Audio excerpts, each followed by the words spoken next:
सुप्रभात मुलांनो, कसे आहात तुम्ही सगळे? मजेत ना? आणि हो, स्वतःची काळजी घेताय की नाही? घेताय ना? Very good. घेतलीच पाहिजे. आता तुम्हाला माहिती आहे की आपल्याला खूप काळजी घ्यायची आहे, कारण बाहेरची काय परिस्थिती आहे आपल्याला सगळ्यांना माहिती आहे आणि जोपर्यंत ही परिस्थिती जात नाही तोपर्यंत आपण शाळेमध्ये भेटू शकत नाही, शाळेमध्ये जाऊ शकत नाही. त्यामुळे हा सगळा प्रपंच आपण इथे करतो आहे आणि या यूट्यूबच्या माध्यमातून, या व्हिडिओच्या माध्यमातून मी तुमच्यापर्यंत पोहोचण्याचा प्रयत्न करते आहे.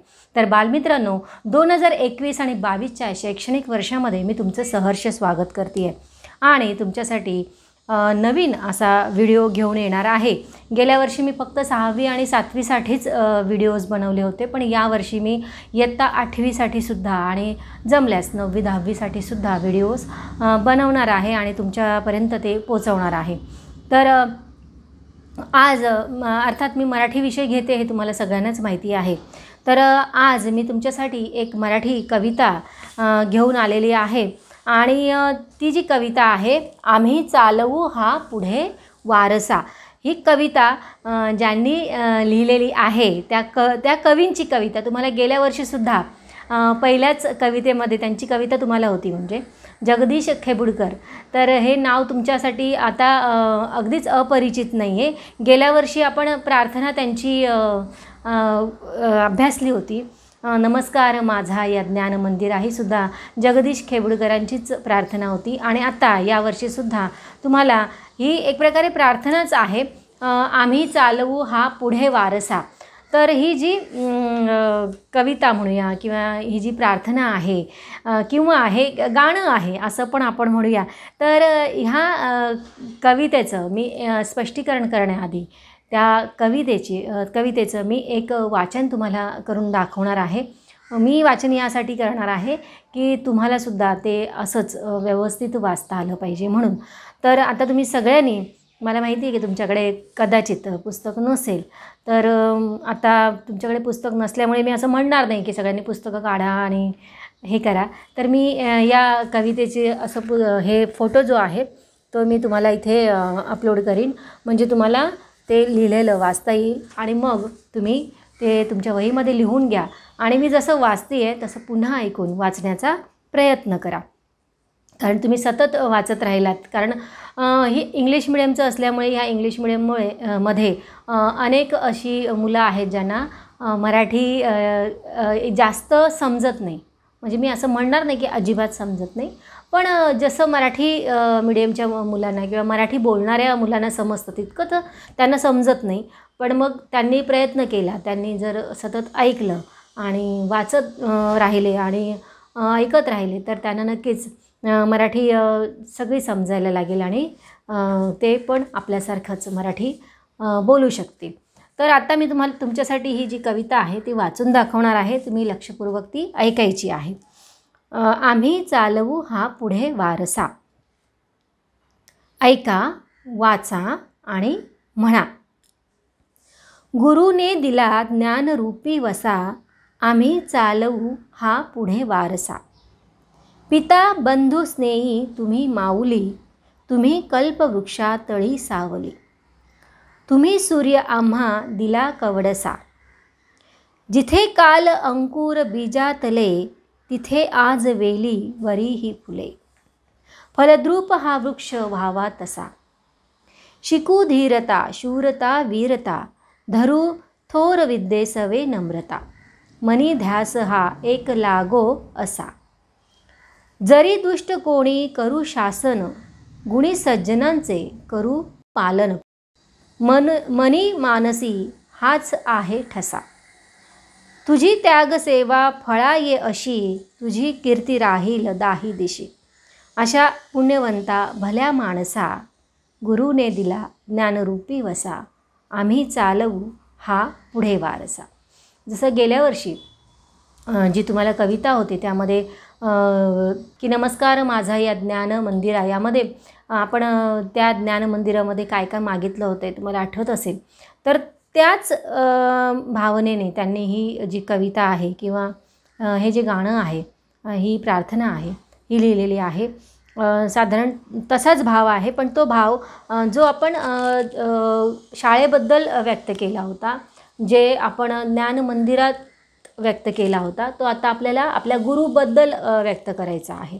की जसं मंदिरामध्ये आपण गेल्यानंतर एका विशिष्ट देवाचं आपण दर्शन घेतो, तसं आपण शाळेमध्ये आल्यानंतर शाळेमधले जे गुरु असतात ते आपल्याला त्याच देवाप्रमाणे काय म्हणू किंवा पूज्य असतात आणि त्याच देवाप्रमाणे आपल्याला ते प्रिय असतात. तर आता शिकवताना एक्सप्लेन करताना मी हिंदी पण बोलणार आहे आणि काही शब्द तुम्हाला त्याचे स्पष्टीकरण देताना शब्दांचे अर्थ मी इंग्रजीतसुद्धा तुम्हाला सांगणार आहे. तर आम्ही चालू हा पुढे वारसा ही जी प्रार्थना आहे, ही जी कविता आहे, ही जगदीश खेबुडकरांनी लिहिलेली आहे. आणि जगदीश खेबुडकरांचा जो कार्यकाल आहे तो आहे 1932 ते 2011चा. ते प्रसिद्ध मराठी कवी, साहित्यिक, गीतकार आणि मराठी चित्रपटसृष्टीसाठी त्यांनी मोठ्या प्रमाणावर गीतांचं लेखन केलेले आहे. गेल्या वेळीसुद्धा तुम्हाला मी सांगितलं होतं की जगदीश खेबुडकर हे सुप्रसिद्ध असे गीतकार आहेत. गीतकार मतलब जो लिरिक्स लिखते हैं ना, मतलब फिल्मों में हम जो गाना सुनते हैं तो उसको लिखने वाला जो होता है उसे क्या कहते हैं, गीतकार कहते हैं. तर इथे आता हे जे कवी आहेत जगदीश खेबुडकर हे अतिशय सुप्रसिद्ध असे कवी तर आहेतच, पण ते लेखन इतर दुसऱ्या प्रकारचं पण लेखन करतात. म्हणजे ते कथासुद्धा लिहितात, ते म्हणजे साहित्यिक पण आहेत. तर अशा प्रकारे त्यांनी अनेक चित्रपटांमध्ये गाणी लिहिलेली आहेत आणि त्यांनी जवळजवळ 325 मराठी चित्रपटांसाठी, बघा तुम्ही इमॅजिन नाही करू शकत, 325 या मराठी चित्रपटांसाठी गीते लिहिलेली आहेत. म्हणजे 325 मराठी फिल्मों में उन्होंने गाना लिखा है. त्यांनी 25 पटकथा मतलब कि फिल्मों का जो स्टोरी होती है उसे हम पटकथा बोलते हैं. और उनके जो संवाद होते हैं, संवाद मतलब डायलॉग, वो उन्होंने लिखे हुए हैं. और उन्होंने क्या किया है, उन्होंने 50 लघु कथा, लघु मतलब छोटी छोटी जो कथाएं होती है उसे लघु कथा कहते हैं, ऐसी 50 लघु कथाएं उन्होंने लिखी है. 5 नाटक मतलब ड्रामा, उन्होंने 5 ड्रामा प्लेज जिसे हम इंग्लिश में कहेंगे तो 5 लिखी हुई है. और उन्होंने क्या किया है, दूरदर्शन मालिका मतलब डीडी नेशनल दूरदर्शन, आप सबको पता होगा, वहाँ पर उन्होंने सीरियल्स भी लिखी हुई है, टेलीफिल्म्स लिखी हुई है आणि मतलब इतना सब कुछ उन्होंने लिखा हुआ है. तो ये कितने बड़े महान लेखक थे, कवि थे, हमको समझ में आता है. गदिमा पुरस्कार त्यांना मिळालेला आहे. साहित्य सम्राट पुरस्कारांनी सुद्धा ते सन्मानित आहेत. तसंच व्ही शांताराम स्मृती पुरस्कार, जीवन गौरव पुरस्कार इत्यादी सारखे जवळजवळ 60पेक्षा जास्त पुरस्कार त्यांना मिळालेले आहेत. तर इतक्या महान अशा कवींचा आपल्याला इथे अभ्यास करायला मिळणं ही मोठी भाग्याची गोष्ट है. तो इतने महान जो कवि है उनकी लिखी हुई या उनका लिखा हुआ एक गीत हमें यहाँ पे पढ़ाई करने के लिए मिल रहा है, सुनने के लिए मिल रहा है, तो हम बहुत ही भाग्यशाली है. त्यानंतर गुरुंच्या शिकवणीमधून मतलब जो टीचर्स होते हैं हमारे, वो हमें पढ़ाते हैं.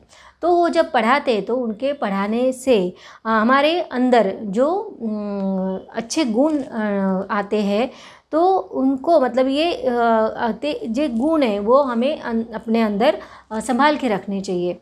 तो गुरूंच्या शिकवणीतून सद्गुण अंगी बाणवून सत्कार्य करणे मतलब अच्छा कार्य करना चाहिए. हमें हमेशा हमारे हाथों से हमेशा अच्छा काम होना चाहिए. म्हणजे गुरु ने दिलेला जो वारसा है, मतलब हमारे जो गुरु होते हैं वो जो हमें जो वारसा देते हैं, मतलब कि मतलब जो एक ने दूसरे को दिया, दूसरे ने तीसरे को दिया, उसे हम वारसा कहते हैं. मतलब कि जो हमें क्या करना चाहिए, उसको हमें आगे आगे लेके जाना चाहिए. तो ये जो कविता है उसमें कवि यही कहना चाहता है कि हम ये हमारे गुरु को वचन देते हैं कि जो आप हमें अच्छी बातें सिखाएंगे वो हम आगे लेके जाएंगे और आगे दूसरी जो हमारी पीढ़ी आएंगी या आगे जो हमारे बच्चे रहेंगे या हमारे पोते रहेंगे उनको भी हम क्या करेंगे, या फिर कोई भी मतलब बच्चे रहेंगे, उनको हम क्या करेंगे, ये ज्ञान बांटेंगे और इसे हम अबाधित रखेंगे, अच्छे से संभाल के रखेंगे। तो ये वचन दिया है इस कविता में एक शिष्य ने अपने गुरु को। तो एक शिष्य मतलब आप सब, हम सब, हम भी किसी के शिष्य थे, तो हम भी यही कर रहे हैं कि हमारे गुरु ने हमें जो ज्ञान दिया है हम आपको दे रहे हैं, वैसे ही आपको आगे उसको फॉरवर्ड करना है। तो ऐसे ही हम इसे क्या कहेंगे की ये वारसा आहे, हा वारसा आपण असा पुढे पुढे पुढे पुढे चालत ठेवूया। तर अशा प्रकारे आपण आता ह्या कवितेचं जे स्पष्टीकरण आहे त्याकडे येणार आहोत। तर गुरुने दिला ज्ञानरूपी वसा, वसा मतलब क्या होता है, व्रत। जैसे आपने देखा होगा कि एक औरत होती है, वो क्या करती है, अपने पति की लंबी उम्र के लिए अलग अलग तरह के उपवास रखती है, व्रत रखती है ना। तो वैसे ही यहाँ पे आपको एक व्रत लेना है।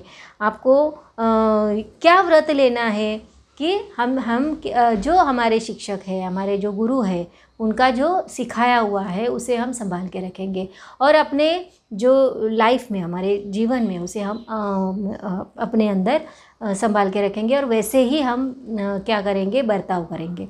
तो ये जो वसा है, मतलब गुरु ने जो दिया हुआ व्रत हमें दिया हुआ है वो हम क्या करेंगे, आगे लेके जाएंगे। आम्ही चालवू हा पुढे वारसा। तर अशा रीतीने आम्ही हा जो वारसा आहे, हा म्हणजे गुरूंच्या शिकवणीमधून आपल्याला जे सद्गुण अंगी बाणवल्यानंतर सत्कार्य करणे म्हणजे गुरुने दिलेला जो वारसा आहे, हा आम्ही पुढे चालू ठेवू। आणि हा वारसा जो आहे, हा पुढे चालू ठेवण्याचं जे आश्वासन आहे, आश्वासन म्हणजे काय, तर वचन, प्रॉमिस, ये हम क्या करते हैं, इस कविता में हम दे रहे हैं गुरु को। तो पिता बंधु स्नेही तुम्ही माऊली, आप हमारे लिए क्या हो। तो कवि इस कविता में ऐसे कह रहे हैं कि आप कौन हो हमारे लिए, मतलब हमारे पिताजी हो, हमारे भाई हो, हमारे मतलब सब कुछ बोलते हैं ना, हमारे फ्रेंड्स हो, सब जो भी है, रिलेटिव्स हो, आप हमारे सब हो। तुम्ही कल्पवृक्षातली सावली। और कल्पवृक्ष का मतलब क्या होता है कि जो हमें चाहिए होता है ना, वो हमारी इच्छा पूरी करने वाला जो वृक्ष होता है उसे कहते हैं कल्पवृक्ष। तो आप क्या हो, हमारी इच्छा आकांक्षा पूरी करने वाले कल्पवृक्ष हो। तो ये कल्पवृक्ष उसके छाँव में हम कितने सुरक्षित हैं, है ना। तो आप हमारे लिए ऐसे कल्पवृक्ष हो और हम आपके छाया में सुरक्षित है। तो तुम्ही सूर्य आम्हा दिला कवडसा, हमारे लिए आपने सूर्य बन के जो क्या बोलेंगे हम लोग कि एक प्रकाश दिया है, हमें ज्ञान का प्रकाश दिया है। तो तुम्ही सर्व आम्हा दिला कवडसा।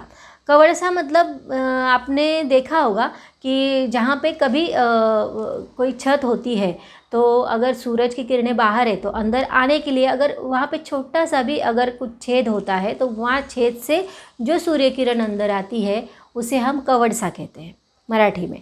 तो त्या कवडशाप्रमाणे आपल्या अंधारलेल्या जीवनामध्ये आणि आपल्याला तो एक प्रकाश जो असतो तो खूप मोठा वाटतो आपल्याला, तर तो तुम्ही दिलेला आहे असं आपण गुरूंना म्हणतोय आहोत इथे।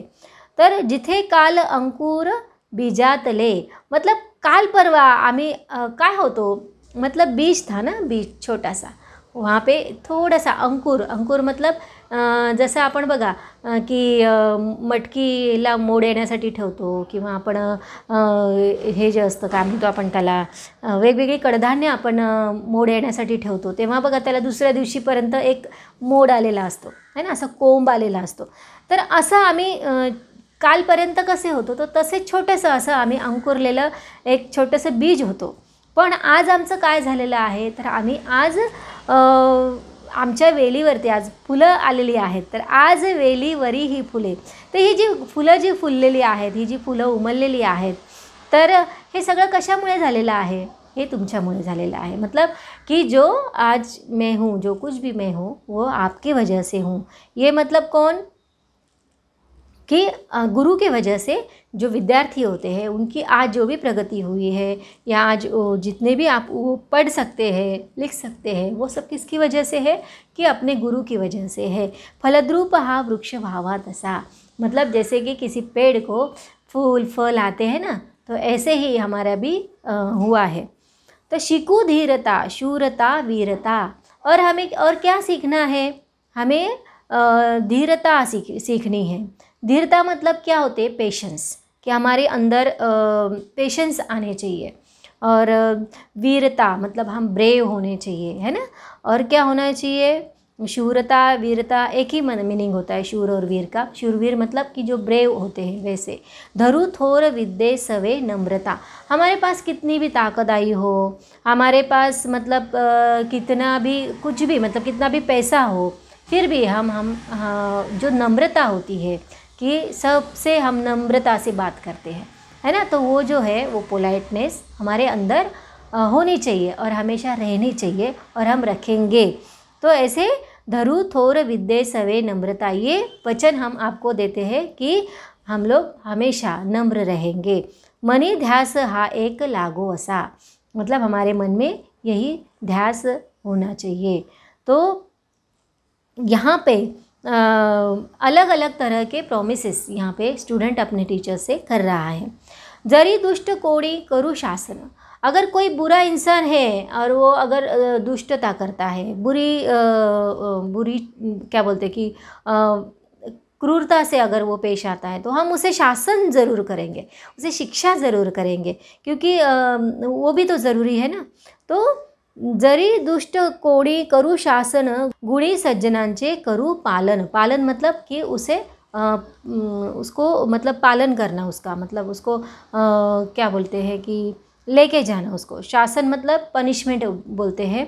तो यहाँ पे पनिशमेंट किसको करेंगे? जो दुष्ट होता है, क्रूर होता है। और जो गुणी होता है, गुणी मतलब जिसके अंदर अच्छे क्वालिटीज़ होते हैं, उसको हम गुणी कहते हैं। तो गुणी सज्जनांचे करू पालन, मतलब जो गुणी है उनका मतलब गुण, जो अच्छे गुण होते हैं उनको हम उनका पालन करेंगे। और जो सज्जन का मतलब होता है कि जिनके अंदर ये अच्छे गुण होते हैं, उसे हम सज्जन कहते हैं। तो मनी मानसी हाच आहे ठसा, मनी मतलब हमारे दिल में, हमारे मन में यही जो है वो मानसी मतलब मन के अंदर। तर हाच आहे ठसा, ठसा मतलब कि यही हमें चाहिए। तो यही बात हम लोग क्या करेंगे? गांठ मार के हमारे मन में रख देंगे। तर तुझी त्याग सेवा फळा ये अशी, तुझी कीर्ति राहील दाही दिशी। तो आपकी जो सेवा जो है, आपका जो त्याग है, आपने जो सेवा की है, आप त्याग मतलब होता है कि किसी चीज़ को किसी के लिए छोड़ देना, है ना।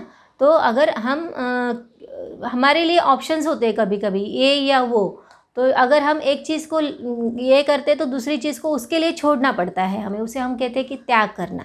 जैसे हमारे माता पिता जो होते हैं अपनी खुशियों का त्याग करके हमारी खुशियों के बारे में ज़्यादा सोचते हैं, तो उसे त्याग कहते हैं।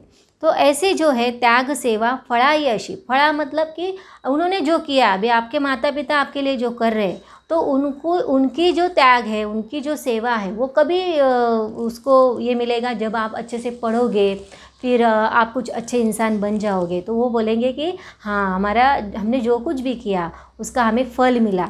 तो ये फळाई असी मतलब उसका फल मिलना।